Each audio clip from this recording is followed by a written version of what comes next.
জিৎ কি জিনিস আবার কিন্তু একবার প্রমাণ করে দিল যে জিৎ কিন্তু কোনো সাধারণ ছেলে না, কোনো সাধারণ নায়ক না।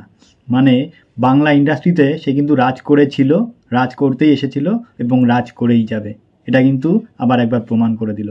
নমস্কার বন্ধুরা, সম্রাট ফিল্ম রিভিউ চ্যানেলে সবাইকে স্বাগত। তো অনেকেই ভাবছেন যে আমি ঘরের মধ্যে কেন গ্লাস পরেছি। তো এই গ্লাসটা কিন্তু ঘরেই ছিল, আমার কেনা ছিল। তাই ভাবলাম আজকে যখন জিতের সিনেমা নিয়ে কথা বলছি, তাহলে একটু জিতের মতন সেজেই বসি। তাই জন্য কিন্তু এই চশমাটা পরলাম। তো যাই হোক, এটা কোনো টপিক না। যেই টপিক নিয়ে আলোচনা করব সেটি হচ্ছে জিতের খাকি সিনেমা, মানে খাকি বেঙ্গল চ্যাপ্টার। এই সিনেমাটি নিয়ে কিন্তু মূলত আলোচনা করব।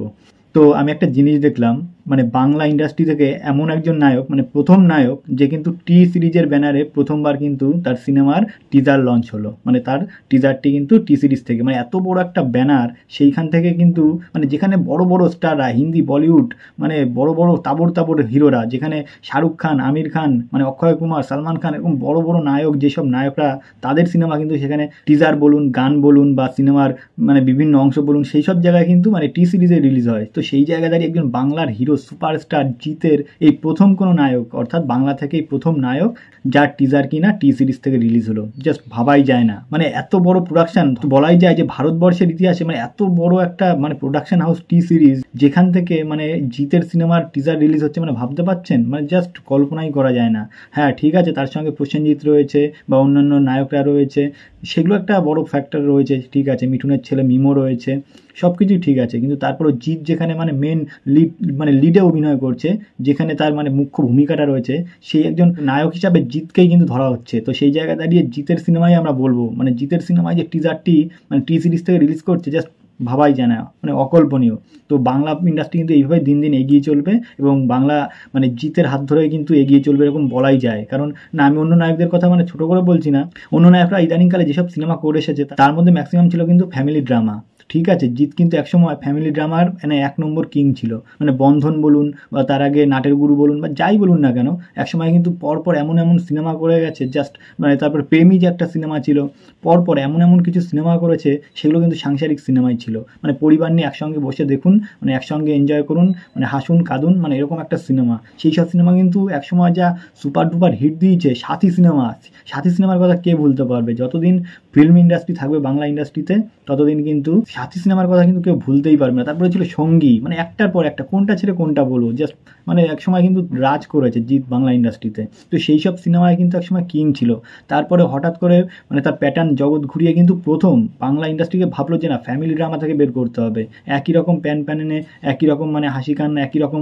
মানে আগের গল্প এরকম ছিল যে ধনী লোক গরিব লোক, বড় লোক মানে গরিব লোক, মানে এরকম একটা গল্প, সব কিছুতে মানে এই মানে প্রতিদ্বন্দ্বী ছিল। এই হচ্ছে টপিক ছিল বাংলা সিনেমার।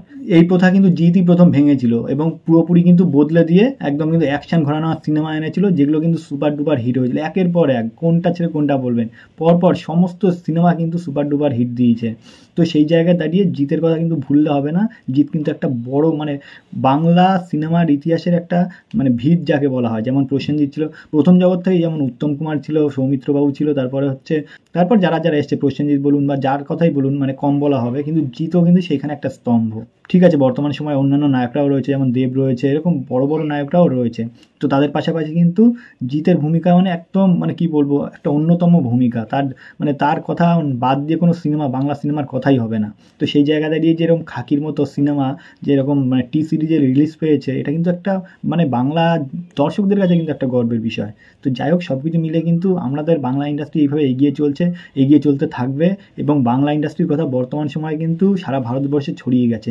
যেমন সাউথ সিনেমার কথা, সাউথ ইন্ডাস্ট্রির কথা কিন্তু ধীরে ধীরে যেসব মানে সারা ভারতবর্ষকে গিলে নিয়েছে, তারপর সারা পৃথিবীকে এখন গিলে খাচ্ছে, সেই রকম কিন্তু বাংলা ইন্ডাস্ট্রি একসময় সেই দিকেই এগোবে।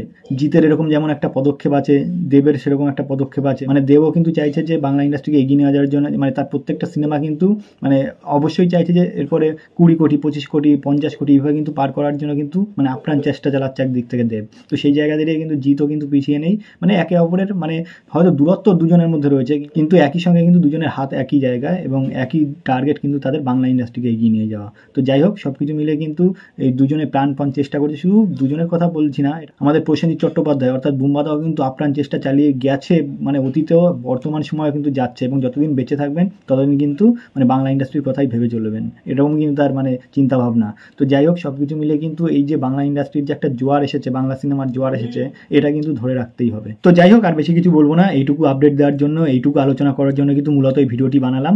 যদি আমার কথাগুলো ঠিক মনে হয় এবং ভিডিওটি যদি ভালো লাগে, অবশ্যই লাইক, কমেন্ট এবং শেয়ার করবেন, এবং অবশ্যই সাবস্ক্রাইব করবেন। নমস্কার, ভালো থাকবেন।